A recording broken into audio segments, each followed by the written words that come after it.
O pabillón Agustín Mourís acollerá este próximo mércores a partir das 8:30 da tarde a terceira edición do Trofeo Portus Apóstoli.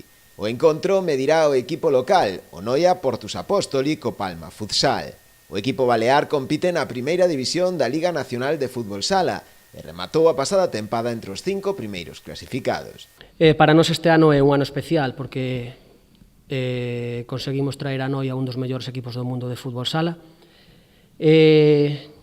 E penso que toda a xente de Noia, comarca, xa non só de Noia comarca, senón de toda a provincia da Coruña, e xente aficionada ao fútbol sala de galego, pois poderá disfrutar dun partido de moi alto nivel e ver a xogadores da Liga Nacional de Fútbol Sala, cos cales quedaron terceiros clasificados o ano pasado no título de Liga.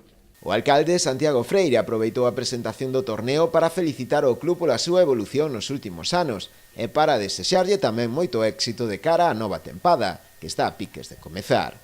Ademais, fixe un chamamento a acudir a presenciar este encontro, segundo el, do máis alto nivel deportivo. Non é moi habitual nunha localidade como a nosa, de preto de 15.000 habitantes, poder disfrutar de equipos desta trayectoria a nivel nacional, equipos que, como ben decía Javier, pois acaban de acadar un magnífico resultado, unha magnífica clasificación na pasada tempada. O rexedor noiés aproveitou ademais o acto de presentación do torneo para sacar a foto de rigor nas escaleiras do Concello cos integrantes do plantel deste ano, na que tamén tomou parte a edil de Deportes Laura Salgado e o presidente do club, Severino Barreiro.